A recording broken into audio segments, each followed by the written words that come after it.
How's it going, guys? Missing no VGC here, and it's been a while since I've gotten to talk about Kaijudo. It's been about 2 months since my last Kaijudo related upload, which was a game between my brother and I.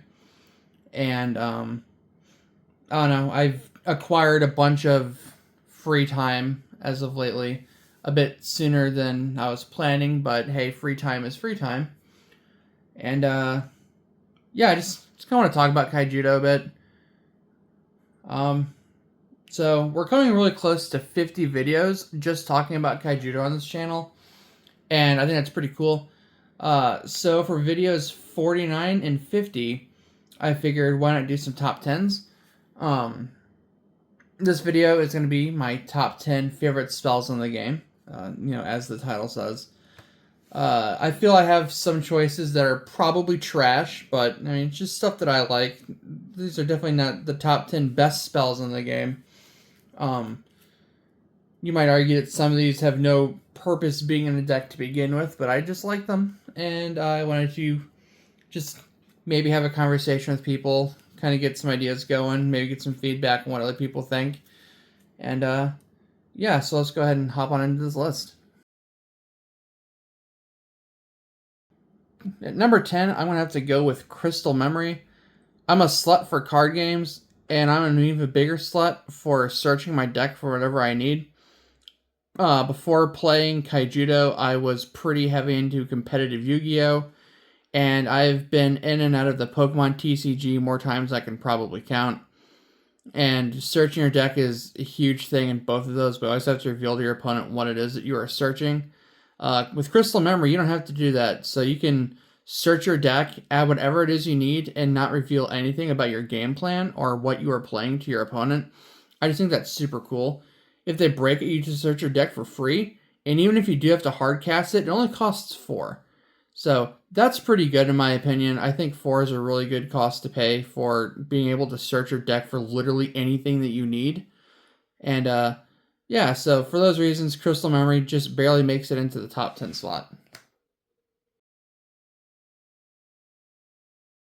Number 9, I have to go with Mana Storm. This is a newer addition to the list. I never really had many copies of Mana Storm, so I never got to play with it much. But I recently bought a crap ton off of Thunder Sultan a while back, and I don't know, I've been very drawn to playing green ever since the game died. And more lately, I've been very drawn to playing decks that just ramp as much as possible. And a lot of decks back in the day only played maybe one Mana Storm. I've been finding myself playing like 2 or 3 copies in a deck. It's probably not necessary at that many, but ramping is just so much fun, and just being like, oh, I'm at 14 mana, what are you at? And your opponent's like, I'm at 6. I don't know, Mana Storm is pretty good. I really like it. And yeah, so that's number 9. For number 8, I'm gonna have to go with Root Trap. Root Trap is just super good. It's basically Terra Pit, but for nature. So I think the reason why this is so low on my list, despite it being a fantastic card, is the fact that it gives your opponent mana, and I don't like giving them mana. I've always hated like Return to Soil for that reason as well, and I've always been kind of iffy when it came to Tendril Grasp as well, because Tendril Grasp can give them a crap ton of mana. Yeah, you get rid of a bunch of stuff, but I don't know, sometimes it's not necessarily worth it. But Root Trap, it's like targeted removal for anything. Aside from the few things that you can't target, this answers most of the game. And by going to mana, there's not necessarily many ways for your opponent to get whatever is sent to the mana back. Just off the top of my head, I could be missing something, but unless they're playing Kivu, Muktak, or Cordia, there's really no way for them to get back the stuff in their mana zone that you're getting rid of. So if you hit an Andromeda or something with this, that Andromeda's gone. So I think that's pretty cool. But again, the only reason why it is slow is because it goes to mana, and I don't like helping them ramp as well. Next, for number 7, is one of those cards that people probably won't agree with, but I still like it anyway. It is Blaze Helix. I've never once used its second effect to attack untapped creatures as though they were tapped. I only play Blaze Helix for the fact that it is an absolute nuke for all blockers your opponent controls that doesn't target. So this is a guaranteed way to just kill all their Haven and anything else that could be in your way that is blockers. One Haven is hard enough to deal with. Having multiple Havens sucks even more. And if you can just pay 6 to kill all of them, I mean, why wouldn't you? I know a lot of people think that this card is bad, but I've gotten out of so many situations because of Blaze Helix that I just couldn't bring myself to not add this card to my list. Like I said, this is probably one of those bad takes.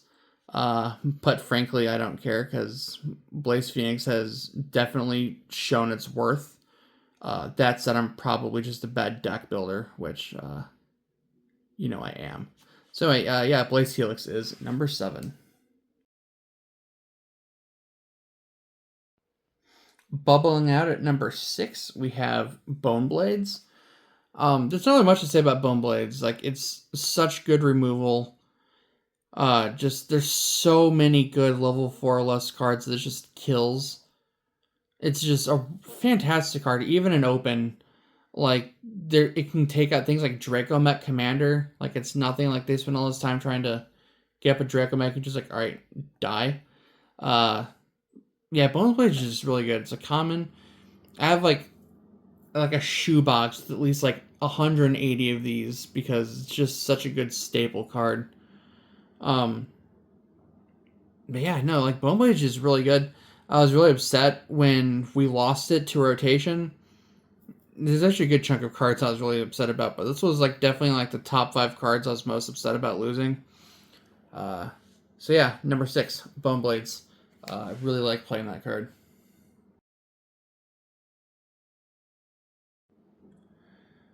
Coming in at number 5, we have Stormspark Blast. If you've seen my decks, you knew this card was going to be in here. Just if they break it, they have to tap all enemy creatures. That's really good. Even for 6, tapping an entire board is also really good. It's non-targeting. So again, it affects things like Haven, Keeper of Laws, stuff like that. It's really good. I have lost count of how many games I should have lost, but I won because the last shield they broke was this, and I was able to just like make a complete comeback. That also being said, uh, if you watch the duel videos between my brother and I, you know that every single game, he somehow has Stormspark Blast in his shields and manages to hold back being killed by like just a turn. And I can't stand it. Being on the receiving end absolutely sucks, but casting it makes you feel dirty in a really good way. So number 5 is Stormspark Blast.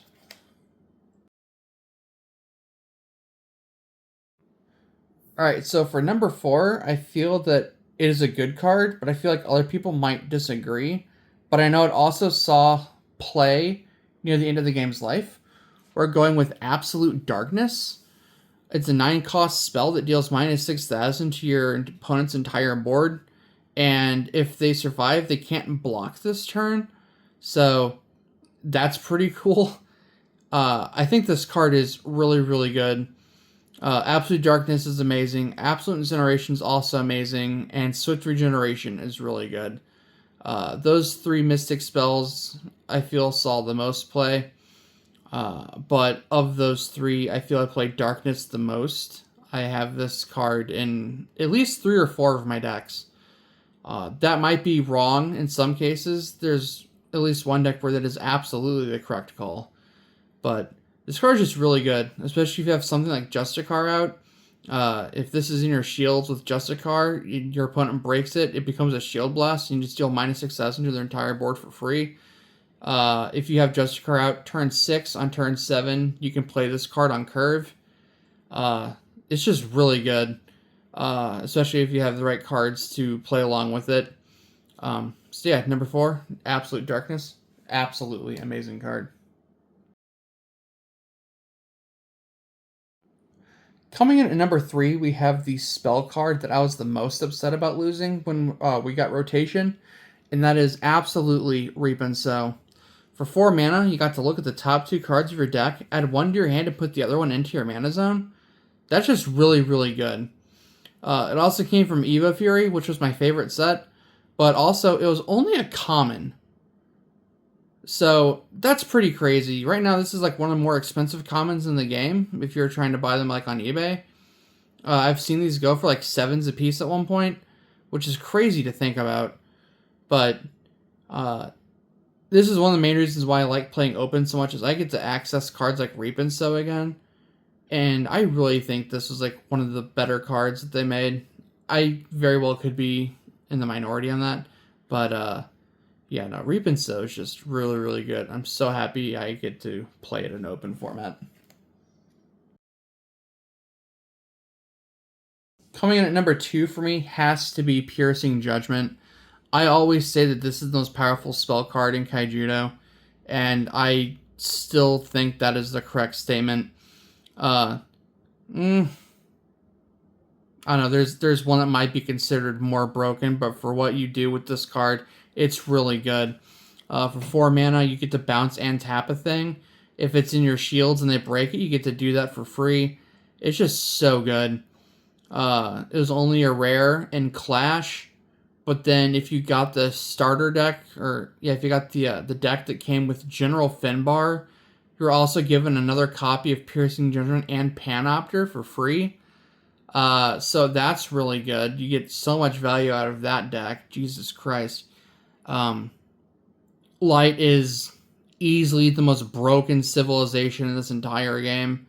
So just slap some water and you're good to go. Light water tempo decks are just absolutely amazing. Card's pretty good. It can be pretty oppressive, pretty game changing. Piercing Judgment absolutely deserves to be in the top 2 for sure.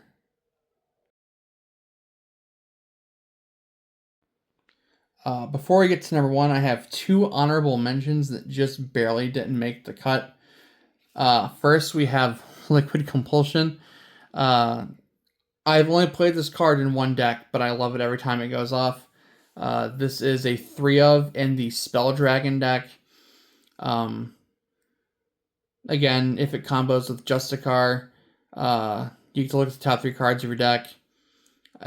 Play a non-evolution creature for free into the battle zone, then put the rest in your hand. So at the very worst, you get to draw 3, but if you're hard casting it for 9 and drawing 3, that's pretty shit. Like, you don't want to do that. But if this is in your shields with Justicar, you get to do that for free.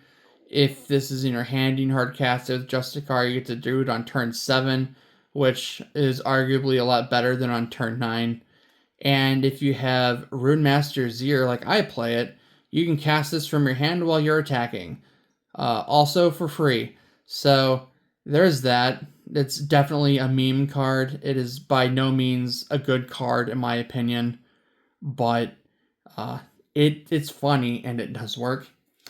The other card, which I feel like you could argue could be better than Piercing Judgment, is Mesmerize. For 3 mana, you get to look at your opponent's hand, see what they're playing, and then rip the best card from their hand for just for practically nothing. 3 mana is nothing, and ruining their entire plan at the beginning of the game seems pretty good. There is a Japanese YouTuber who does Duel Masters content, but he is also going over the competitive metagame of Kaijudo and explaining it to audiences that I don't think have really ever played Kaijudo. I could be wrong. He says that they love Kaijudo over in Japan. So who knows? But I will link a video or link his channel down below. I've tried translating his name, his channel name, but I have no clue what it is because it translates to one thing. But then if you go to a different page, it translates it to something else. But it's super interesting to see his takes on the game that we played over here from the eyes of a Duel Masters player. Seeing him compare them to the cards they were based on originally. And in one of the videos, he was talking about how Mesmerize is a very confusing card because it has such a powerful effect for 3 mana. And it just kind of blows his mind. So I'm definitely curious to see what they would think about something like Piercing Judgment as well. But yeah, so a link down to that. And then, yeah, so those are our 2 honorable mentions. And on to number 1.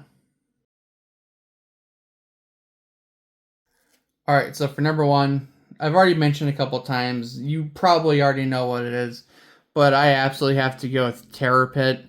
Terror Pit is just so cool. Especially the Champs version. Jesus, this is nice. But it's targeted removal, so there's a couple things it can't hit. But this is like one of your best answers to most things. I don't know, like Terror Pit's just cool. Like all the artwork for Terror Pit was really nice. I wasn't necessarily a fan of the reprint artwork after rotation. But the first one was really nice, and like just look at this one. This is beautiful. Yeah, Terror Pit. It's Terror Pit. How can you not like Terror Pit? But yeah, so that's my list. I definitely plan on doing the top 10 favorite creatures here shortly. I'm just kind of getting them all set up and set off to the side. Sorry it's been so long since my last Kaijudo upload. I know that most people here don't necessarily care. Most people come for the ROM hack content. But that's cool. I still like talking about this game to anyone that will listen. But yeah, onto the rambling section that I always have. Currently, I am unemployed. That happened a bit sooner than I was planning.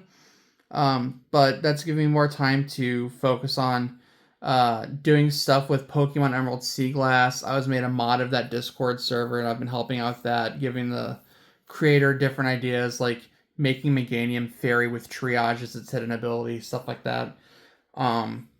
Right now I'm currently helping beta test Pokemon Emerald Mini. That game is super fun. Can't wait for the final update of that. The beta testers will be getting a new beta test, or a new beta drop here very shortly for us to experiment with more of the post game. Really excited about that. And my daughter and I have also gotten super into competitive Beyblade.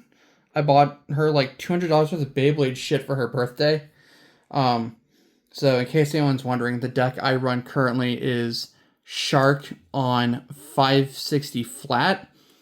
I'm also running Phoenix on 360 point, and I also run Hell Scythe on 960 ball. Scythe is still my favorite. Haven't imported Wizard Rod yet, or else this would be gone for Wizard Rod, because Wizard Rod is the tits. But yeah, that's currently what I got going on. In the comments below, please, I would love to have a conversation going. Let me know what your top 5 favorite spells from Kaijudo are, and also let me know what your top 5 favorite creatures are in Kaijudo, and I will gather up the answers, and I would love to put them in the next video, because I've already asked the Discord server what their favorites are. I've already gotten a couple answers there. I was digging through Facebook, and I found a post I made back in 2020 where a bunch of people answered, including like some high-level players like Mark Wooden. Mark gave his answer. You know, Mark's like the best Kalima player in the game. People like Sammy Huda, who inspired me to build Kurgar bullshit. His answer was a troll answer, but it's hilarious. I plan on putting stuff like that. So if you want your comment featured, definitely leave your opinions down below. I would love to hear from you. And I will catch you guys in the next video. Whether it is Kaijudo or Pokemon, I don't know, but we will see. Anyway, catch you guys later. Bye.